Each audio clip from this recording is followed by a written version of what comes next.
नमस्कार दोस्तों, स्वागत है आपको अपने इस YouTube चैनल में। दोस्तों, आज जमीन के कोर्स का 14वां पार्ट है। इससे पहले 13 पार्ट हो चुका है और आज ये 14वां पार्ट है। अगर इससे पहले का वीडियो आप लोग नहीं देखे हैं तो डिस्क्रिप्शन में लिंक होगा, जो प्लेलिस्ट बनाया हुआ है वहाँ पे आप जाके एक एक वीडियो देख लीजिएगा, ताकि अब तक का जो भी क्लास चला है वो समझने में आपको कोई परेशानी ना हो। अगर आप लोग इस चैनल पे पहली बार हैं तो कृपया चैनल को सब्सक्राइब और बेल आइकन जरूर दबा दीजिए, ताकि इस चैनल पे जो भी वीडियो डाला जाए वो सबसे पहले आप तक पहुंचे। अगर ये वीडियो अच्छी लगे तो वीडियो को लाइक और शेयर जरूर कर दीजिएगा। तो सबसे पहले आज हम जानेंगे 14वां पार्ट में खतियान के बारे में। खतियान बहुत लोग सुने होंगे, जो खतियान क्या है। अब वो खतियान है क्या, खतियान कैसे पढ़ना है, इसके बारे में आज हम जानेंगे। तो सबसे पहले खतियान क्या है तो समझिए। खतियान खतियान का जो परिभाषा है, हम लोग ऐसे बोलते हैं, थोड़ा बड़ा करके लिखते हैं तब आप लोग को समझ में आएगा। खतियान खतियान का जो परिभाषा एक तरह से बोल लीजिए। खतियान, जब कोई पूछेगा खतियान क्या है तो आप लोग बोलिएगा, इसका जवाब है खतियान सरकार के द्वारा मुहैया कराया गया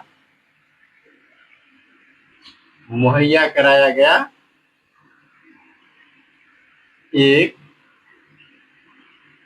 मूल दस्तावेज है। ठीक है, क्या है? खतियान का जब परिभाषा पूछा जाए तो इसका सीधा सा जवाब है, जो खतियान सरकार के द्वारा मुहैया कराया गया एक मूल दस्तावेज है, जो जब सर्वे होता है उस टाइम में तैयार किया जाता है। अब समझिए, जो खतियान तैयार करने का जरूरत क्यों पड़ता है। कुछ ना कुछ तो कारण होगा। जब कुछ ना कुछ कारण होगा तभी खतियान तैयार किया जाता है। अगर कुछ कारण नहीं होगा तो खतियान तैयार नहीं करेगा। तो एक्चुअली खतियान का जरूरत क्यों हो जाता है, इसके बारे में पहले हम जान लेते हैं। तो देखिए, समझिए, जो मान लीजिए हम एक छोटा मोटा भी आप लोग नक्शा देखते होंगे, जो भी अमानत से रिलेटेड कोई भी थोड़ा भी जानकारी रखते हैं, तो मान लीजिए इस तरह का नक्शा बना हुआ है। ठीक, हम आपको समझाने के लिए किसी भी तरह से नक्शा बना देते हैं ताकि आप लोग को समझने में कोई दिक्कत ना हो। ठीक है, समझिए ये कोई मौजा, कोई गांव है, कोई मौजा है। अब ये किस्त बार में इस तरह से नक्शा तैयार हुआ और उसके बाद इस तरह से मान लीजिए इसका खसरा नंबर है। आगे के वीडियो में हम ये भी जानेंगे जो खसरा नंबर क्या है, क्यों जरूरत होता है, ये सब के बारे में हम टोटल विस्तार से सब कुछ जानेंगे। ऐसा कोई भी टॉपिक नहीं होगा जो इस चैनल पे नहीं डाला जाएगा। इसके लिए अगर आप लोग इस चैनल पे पहली बार हैं तो कृपया चैनल को सब्सक्राइब और बेल आइकन जरूर दबाएं, ताकि इस चैनल पे जो भी वीडियो डाला जाए आप तक जल्द से जल्द पहुंचे और उसके साथ ही अमानत का फुल कोर्स, छोटी से छोटी और बड़ी से बड़ी जानकारी हासिल कर सके। ठीक, अब देखिए ये एक मौजा है। ठीक, और ये सब खसरा नंबर है। खसरा नंबर के बारे में हम नेक्स्ट वीडियो के बाद हम ये खसरा नंबर के बारे में, खाता नंबर के बारे में, जमाबंदी के बारे में, हर चीज के बारे में जानेंगे। तो आज हम खतियान पे हैं तो खतियान के बारे में जानते। देखिए, अब ये मौजा है, इस मौजा पे नक्शा बना हुआ है और इसका ये सब खसरा नंबर है, नंबर दिया हुआ है। अब मान लीजिए ये जो पूरा मौजा है ये किसी एक आदमी का तो है नहीं, इसमें बहुत सारे आदमी का जमीन है। कोई कहीं पे घर है तो कहीं पे भीट है, तो कहीं पे धनर है, तो कहीं पे तालाब है, कहीं पे पोखर है, बहुत चीज रहता है। तो ये सब चीज का जो जानकारी होता है वो खतियान में दर्ज होता है।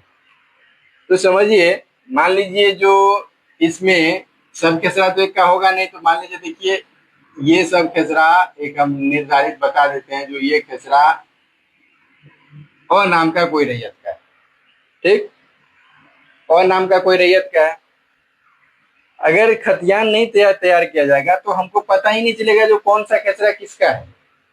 आम जमीन है, कास है, गैर मजरूबा है, किस तरह का जमीन है हमको पता नहीं चलेगा।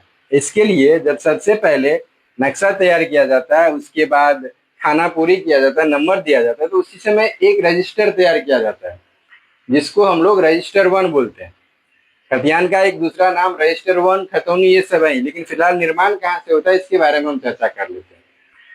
तो इस तरह से समझिए, जब किश्तवाड़ खानापुरी हो गया तब क्या होता है, जो एक रजिस्टर तैयार किया जाता है, जो क्या होता है, रजिस्टर वन, जिसको हम लोग रजिस्टर वन बोलते हैं। अब उसमें क्या होता है, जैसे मान लीजिए अब का ये जमीन है, तो यहाँ पे उस रजिस्टर पे लिखेगा रैयत का नाम। अभी इसी में आपको ये भी पता चल जाएगा जो ये जमीन, ये खतियान का निर्माण क्यों, खतियान में क्या क्या होता है। ठीक, तो रैयत का नाम मान लीजिए है, हम उदाहरण के लिए दे रहे हैं, और नाम होगा नहीं, नाम तो दूसरा कुछ होगा।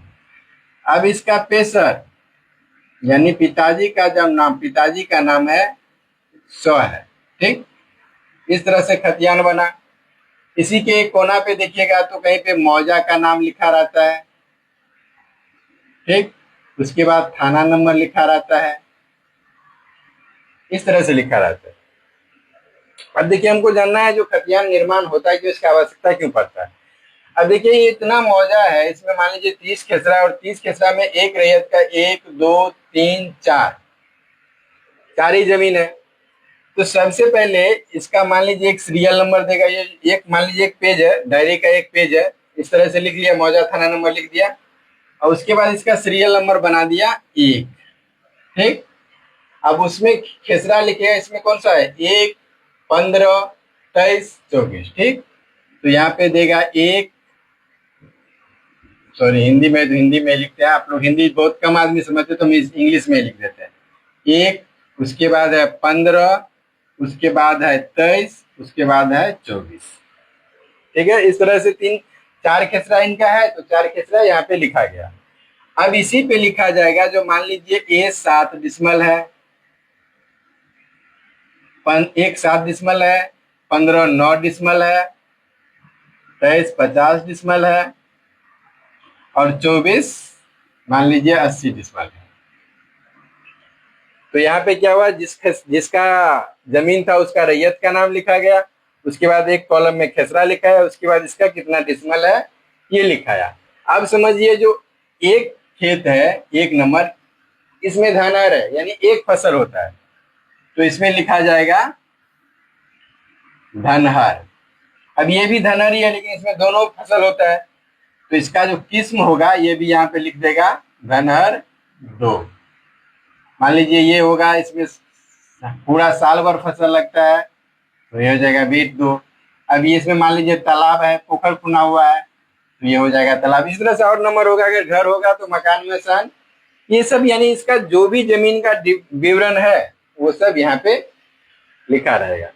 ठीक, उसके बाद देखिएगा तीसरा कॉलम में, उसके बाद एक कॉलम और रहता है जो खतियान रकबा के बाद, इस तरह से मान लीजिए 27 है ना, तो यहाँ पे 28 लिखा रहेगा, 9 है तो यहाँ पे पॉइंट देके, इस तरह से पॉइंट देके यहाँ पे 0.27 है, यहाँ पे कुछ लिखा रहता है, यहाँ पे मान लीजिए 9 है तो यहाँ पे 0.38 लिखा रहेगा, यहाँ पे 50 है तो मान लीजिए 0.200 लिखा रहेगा, 0.200 लिखा रहेगा।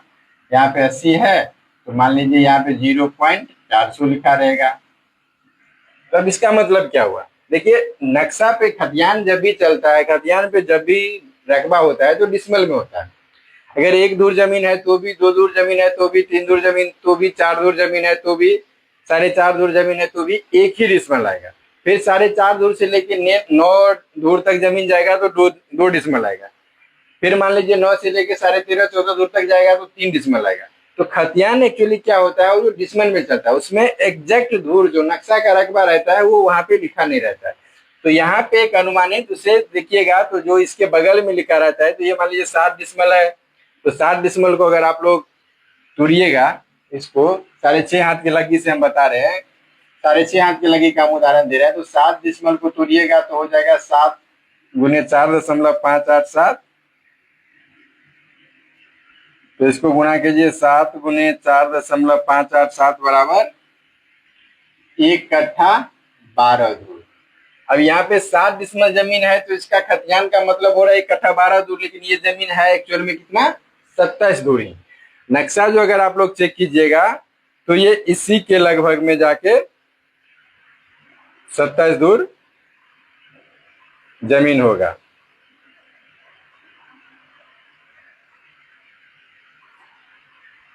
तो खतियान में क्या सब लिखा रहता है, ये सब लिखा रहता है। उसके बाद क्या होता है, जो खतियान में इसी चीज में यहीं पे जो ये भी चीज आप लोग को ये क्लियर कर देता है, जो इस जमीन का लगान कितना है।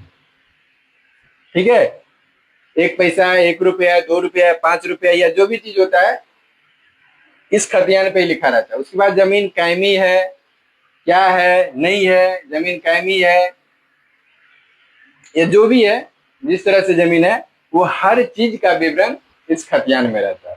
तो अब तो आप लोग मोटा मोटी समझ गए होंगे जो खतियान का निर्माण क्यों होता है, खतियान का आवश्यकता क्यों होता है। और इसी खतियान से हम लोग ये पता करते हैं जो जमीन का मालिकाना हक किसके पास, यानी इस जमीन का जो रियल मालिक है वो कौन है। जमीन खास है, आम है, सिकमी है, गैर मजरूआ है, यानी जो भी है इस जमीन पे पहले क्या था, घर था, आम बाग है, बांस बीट है, बांसबारी है, यानी जो भी चीज जमीन का एक तरह समझिए जितना फुल विवरण होता है वो सब चीज आपको इस खतियान पे उपलब्ध रहता है। तो दोस्तों आज के वीडियो में तो हम सीख गए जो खतियान क्या है, खतियान का निर्माण क्यों होता है। अब इसका जो अगला वीडियो डाला जाएगा, इसके अगले वीडियो में हम सीखेंगे जो खतियान को पढ़ा कैसे जाता है। तो अगर आप लोग फिर से बोल रहे हैं जो कोर्स करना चाहते हैं अमीन का, तो आप लोग चैनल को सब्सक्राइब कीजिए, चैनल को शेयर कीजिए, वीडियो को शेयर कीजिए, ताकि आपको जो भला हो ही रहा है और साथ साथ किसी और लोगों का भी भला हो जाए। हाँ ये बात सच है, जो हम 1 सप्ताह से लगातार वीडियो नहीं डाल रहे थे, तो आप सब लोग जानते हैं जो अभी महाअभियान चल रहा है उसमें काम का इतना लोड है जो परेशान हो जाते हैं। वैसे भी अभी हम 3 शिफ्ट में काम करते हैं, मॉर्निंग 6 बजे से लेके 11 बजे तक, फिर 12 बजे से लेके 7 बजे तक, और फिर 8 बजे पकड़ते हैं तो 1-1:30 बजे तक काम चलता ही रहता है। तो लेट ज़्यादा हो जाता है, थोड़ा सोना ही पड़ता है, इसके लिए हम वीडियो नहीं डाल पा रहे हैं कंटिन्यू, इसके लिए आप लोग से माफ़ी चाहते हैं। लेकिन जैसे ही फ्री होंगे ये चैनल कंटिन्यू चलेगा, दोनों चैनल पे वीडियो डाला ही जाएगा। आप लोग धैर्य रखिए, थोड़ा जो काम जरूरी है, बहुत से रैयत का काम पीछे है, बहुत सारे ऐसे भी अमीन है जो जानते तो कुछ नहीं है लेकिन काम कर देते हैं पैसा के चक्कर में, तो उनका खराब हो जाता है। इसके लिए हम लोग को थोड़ा ज़्यादा अभी वर्क है, ज़्यादा काम करना पड़ता है, इसके लिए हम कंटिन्यू वीडियो नहीं डाल रहे हैं। लेकिन जैसे हम थोड़ा लूज होंगे, कोशिश कर रहे हैं जो लूज होने के लिए, तो फिर से कंटिन्यू वीडियो अपलोड हो जाएगा। तो आप लोग चैनल पे बने रहें, वीडियो को पूरा देखें, सीखें। इतना दिन गैप रहा तो कम से कम वीडियो को देखिए, जहाँ पे कोई दिक्कत हो उसको भी समझिए, देखिए और सीखिए। अगर इसमें इतना हम मेहनत करें वीडियो बना रहे, अगर इसमें से कोई 10 आदमी भी सीख के पूरा अमीन बन गए ना, तो हमको बहुत खुशी होगा। तो चलिए आज का वीडियो हम यहीं पे समाप्त करते हैं, मिलते हैं फिर कल। इसका अगला पार्ट तो होगा ही, क्या होगा आप लोग को बता ही दिए, जो खतियान को पढ़ा कैसे जाता है। फिर इसी तरह से इसका जो खतियान रजिस्टर 1, रजिस्टर 2, खाता, खसरा, ये सब के बारे में हम डिटेल से चर्चा कर लेंगे। उसके बाद पेपर ऊपर के संबंधी जानकारी एवरेज तो हम हासिल कर लेंगे, उसके बाद जमीन नापी के ऊपर चलेंगे। तो आप लोग चैनल पे बने रहें, अगर सब्सक्राइब किए हुए हैं तो दोस्त लोग को भी शेयर कीजिए, ताकि सब्सक्राइब कर लो, उनको भी कुछ ना कुछ नॉलेज मिल जाए। तो मिलते हैं फिर कल नए वीडियो के साथ में, तब तक के लिए जय हिंद, जय भारत।